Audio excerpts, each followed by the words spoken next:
Welcome, everyone, and I need to tell you something today that is probably going to make you a little uncomfortable at first. But I promise you, it is also going to set you completely free from something that has been holding you back for way too long. Right now, at this very moment, you are waiting. And I know you are waiting because almost everyone who is learning English or trying to build confidence in a new country is doing the exact same thing.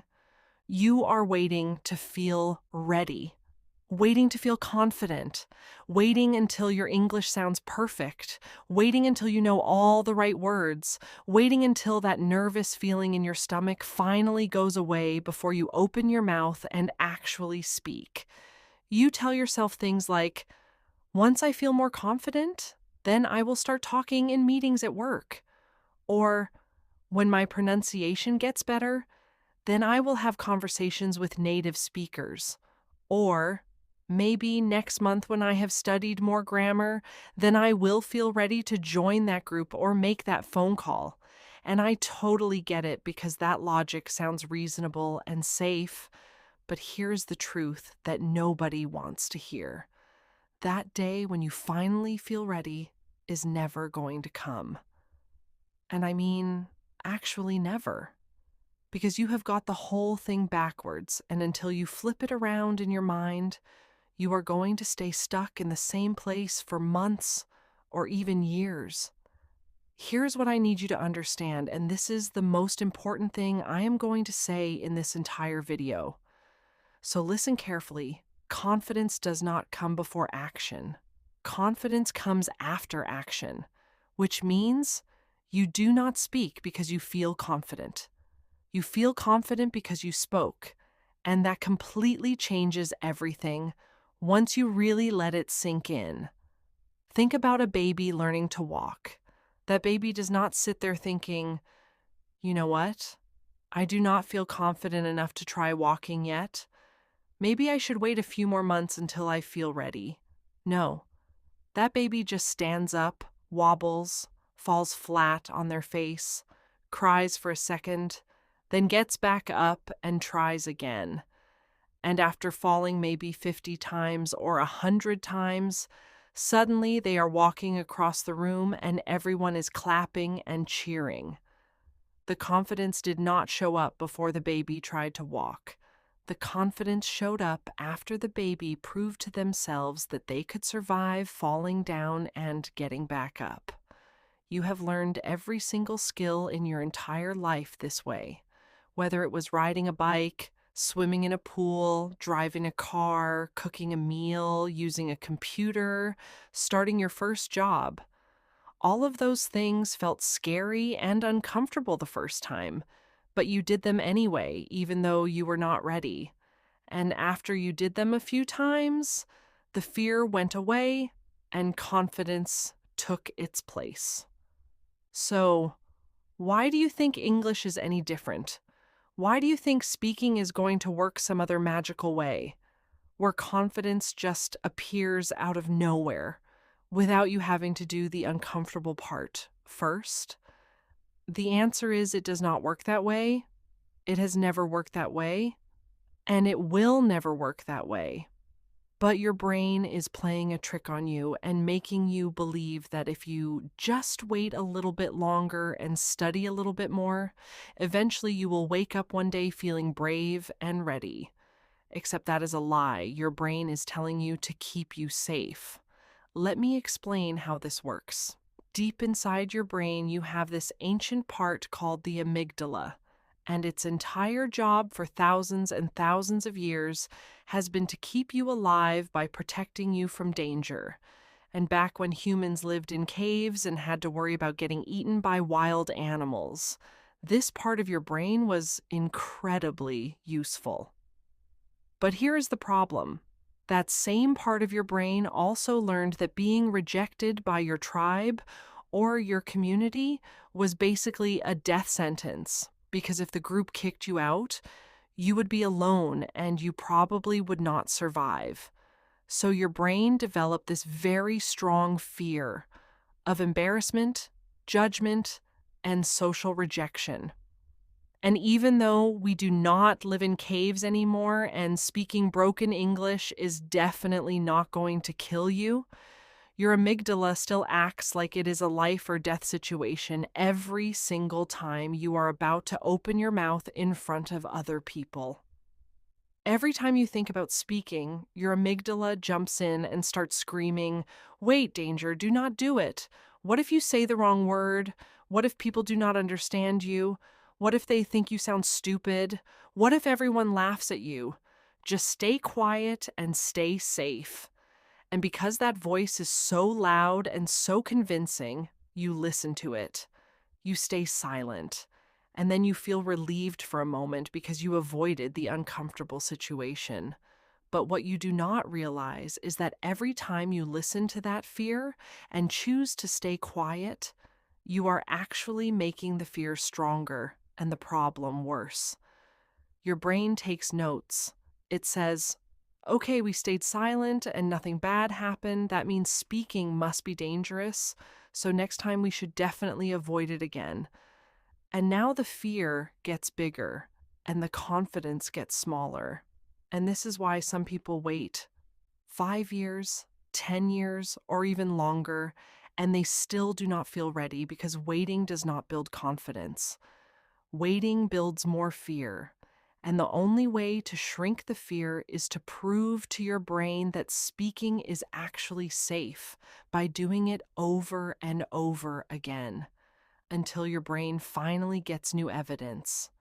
So let me give you a totally different approach, a system that actually works because it is based on how your brain truly operates and not based on some fantasy where confidence magically appears before you take action. First, you need to start with low-risk practice, which means you do not jump straight into giving a presentation in front of 50 people at work. You start small and private where the stakes are super low and nobody is watching you. Stand in front of your bathroom mirror, look yourself right in the eyes, and say out loud, "My name is," and then say your name. "I am learning English and I am proud of how far I have come. I am not perfect, but I am trying, and that is enough." And yes, I know it feels weird talking to yourself in the mirror, but this is how you train your brain that speaking English is not dangerous. You are literally reprogramming the fear response. Next, record short voice messages on your phone where you just talk about your day, describe what you see around you, tell a story about something that happened to you, anything at all, and then listen back to it, not to judge yourself or criticize every little mistake, but just to collect data and get used to hearing your own voice speaking English.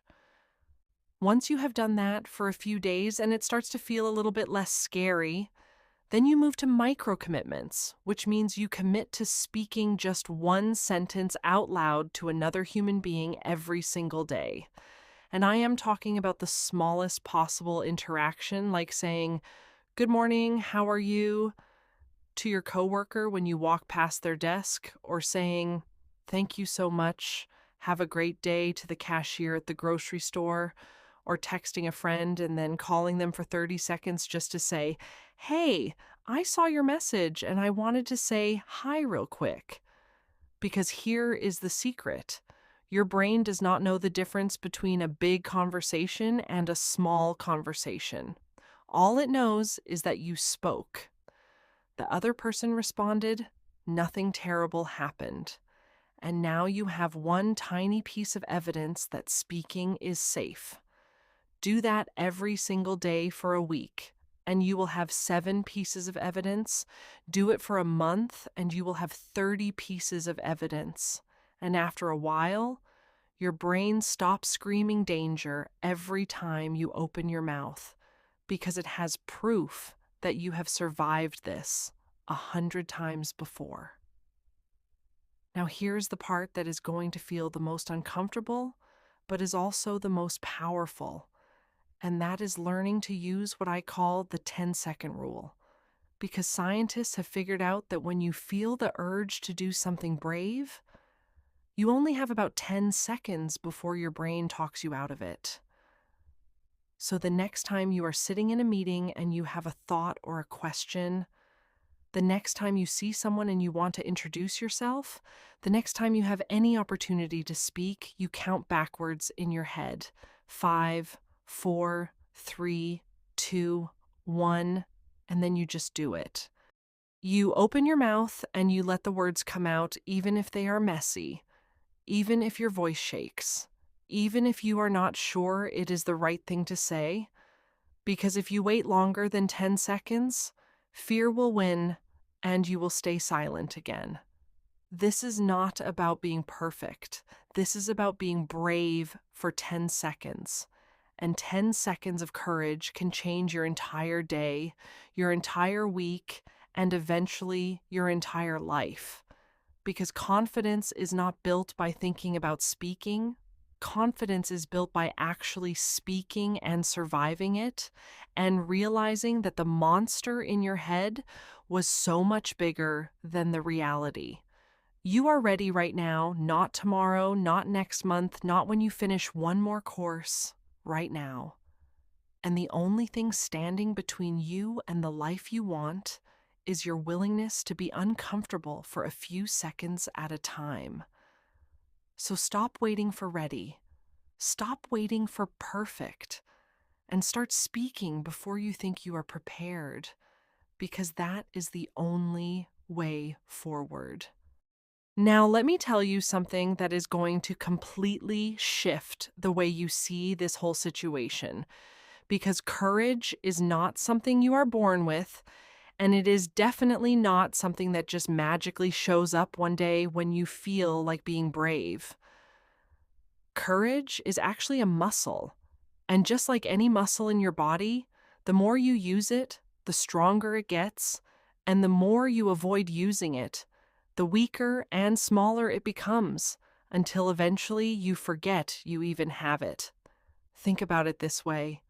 The first time you tried to ride a bike, your legs were shaking, your heart was pounding, you probably fell off 2 or 3 times and scraped your knee, but you got back on and tried again, and after 10 tries, 20 tries, maybe 50 tries, suddenly you were riding down the street without even thinking about it.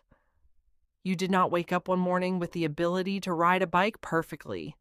You built that ability by doing the thing that scared you over and over again until your body and your brain finally said, "Okay, we got this now.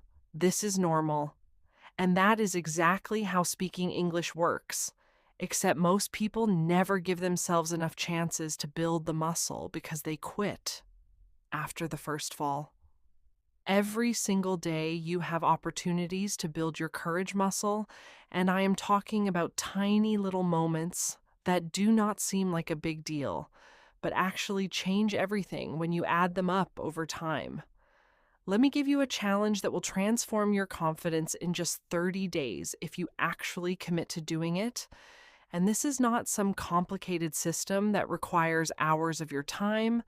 This is simple, but it requires you to be a little bit uncomfortable every single day. On Monday, I want you to speak to one stranger, and I do not mean have a whole conversation. I mean just say something, anything. It could be, "Excuse me, do you know what time it is?" Or, "Hey, I like your jacket. Where did you get it?" Or even just "Thank you, have a great day" to the person who holds the door for you at the grocery store. On Tuesday, ask one question in a group setting, whether that is a work meeting, a class, a community event, anywhere where there are multiple people and you have been sitting there silently, hoping nobody calls on you. Raise your hand and ask something, even if your voice shakes a little bit. On Wednesday, make one phone call in English. And yes, I know phone calls are scary because you cannot see the person's face and you cannot use hand gestures to help explain what you mean, but that is exactly why you need to practice it. So call a restaurant and ask what time they close. Call your bank and ask about your account balance. Call literally anywhere and force yourself to communicate with just your voice. Thursday is compliment day, which means you need to give at least one genuine compliment to someone in English. And it can be super simple, like, you did a great job on that presentation, or your dog is so cute. What kind is it? Because compliments are a beautiful way to start conversations, and most people really appreciate them. Plus, it makes you feel good too. On Friday, share your opinion about something even if you think other people might disagree with you, because part of finding your voice is learning that it is okay for people to have different perspectives, and the world does not end just because someone does not agree with everything you say. Then, over the weekend, challenge yourself to have at least one 5-minute conversation with someone you do not know very well. Maybe it is your neighbor you always wave at but never actually talk to. Maybe it is someone standing in line next to you at the coffee shop. Maybe it is a coworker you have never really connected with. Just find someone and practice the art of small talk, because that is how relationships start. And that is how you stop feeling like an outsider in your own life. Here is something most people do not realize. And honestly, it changed my whole perspective when I finally understood it, which is that the vast majority of Americans are not sitting around judging your English or waiting for you to mess up so they can laugh at you. In fact, when you speak with an accent or when you make a small grammar mistake, most people are actually thinking, wow, this person knows more than one language. That is pretty impressive because I can barely speak English and it is the only language I know. And they genuinely respect the effort it takes to communicate in a language that is not your first. American culture is really interesting because, unlike some other countries that expect perfect precision and formality, Americans tend to value courage and effort way more than they value perfection, which is why you see so many entrepreneurs who failed 5 times before they succeeded, so many actors who got rejected at hundreds of auditions before they got their big break, so many athletes who were told they were not good enough but kept pushing anyway. When you walk up to an American and you say something like, "Hi, I am still learning English. Can you please speak a little slower?" Most of them will immediately soften their face, slow down their words, and genuinely try to help you, because people actually like feeling useful and kind, and you just gave them an opportunity to be both of those things. But let me be really honest with you about something that nobody likes to talk about, which is the actual cost of staying silent, because staying quiet feels safe in the moment, but it is stealing your future one day at a time, and you might not even realize how much it is costing you until years have passed and you look back with regret.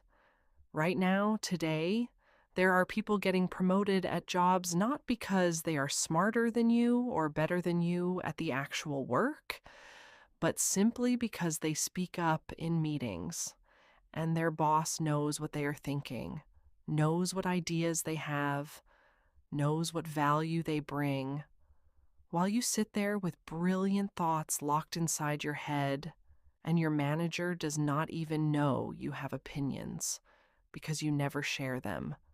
Right now, there are people building friendships, finding romantic partners, creating business opportunities, joining communities, and living full, connected lives, not because they have perfect social skills, but because they were willing to be the first one to say hello, to start the conversation, to take the risk of reaching out even though they did not know how it would go. And right now, there are people who have way less knowledge than you, way less talent than you, way less experience than you, but they are getting ahead in life because they understand that visibility beats perfection every single time, and you cannot be visible if you are silent. Let me tell you about someone named Rachel who moved to Texas from another country about 3 years ago. and for the first year, she barely spoke to anyone outside of her immediate family because she was terrified that people would not understand her accent, and she did not want to feel embarrassed. She would go to the grocery store and use the self-checkout so she did not have to talk to the cashier. She would skip company lunches and eat alone at her desk. She would see her neighbors outside and just wave quickly, then rush inside her apartment before they could start a conversation. One day, her coworker invited her to a weekend barbecue, and Rachel almost said no, like she always did. But something inside her was just tired of being lonely and scared all the time. So she forced herself to say, "Yes, I will come. Thank you for inviting me." And when she showed up at that barbecue, her hands were sweating and her heart was racing, but she walked up to a group of people and said, "Hi, everyone. My name is Rachel. I work with Kevin." And you know what happened? People smiled at her. They welcomed her into the circle. They asked her questions about where she was from and what she liked to do. And yeah, she stumbled over her words a few times. And yeah, she had to ask people to repeat themselves because she did not catch everything they said. But nobody rolled their eyes or walked away. They just slowed down and kept talking to her like it was the most normal thing in the world. By the end of that afternoon, Rachel had exchanged phone numbers with 2 people, got invited to a yoga class, and felt like maybe she could actually build a life here. And all of that happened because she spoke before she felt ready. Your voice is not just about English. Your voice is about claiming space in this world and refusing to make yourself invisible just because you are afraid of not being perfect. You did not come all this way. You did not leave everything familiar behind. You did not start over in a new country with a new language just so you could hide in the shadows and let fear run your life. You came here because you wanted more. You wanted growth. You wanted opportunity. And all of those things are on the other side of your willingness to speak up even when it is uncomfortable. So right now, today, I need you to make a decision. Not tomorrow, not next week, not when you feel more confident. Right now, decide that you are done waiting for permission to use your voice. Decide that you are going to speak before you are ready because being ready is a lie that keeps you stuck forever. For the next 7 days, I challenge you to speak English every single day to someone. It does not have to be a long conversation. It could be one sentence to the barista at the coffee shop, one comment in a work meeting, one voice message to a friend, just something that proves to yourself that you are not going to let fear win anymore. And when you do it, when you speak, even though your heart is pounding and your hands are shaking, I want you to notice that the world does not end. Notice that people do not laugh at you. Notice that you survive and actually you feel a little bit stronger than you did before you opened your mouth. Come back to this video in 7 days and leave a comment that says, "I spoke before I was ready and I am still here." Because that is how you build proof. That is how you build confidence. And that is how you build the life you actually want to live. You are ready right now, not someday. Not when your English is perfect. Right now. So go out there and speak your truth. Speak your dreams. Speak your ideas. Messy and imperfect and absolutely beautiful. Because the world is waiting to hear what you have to say.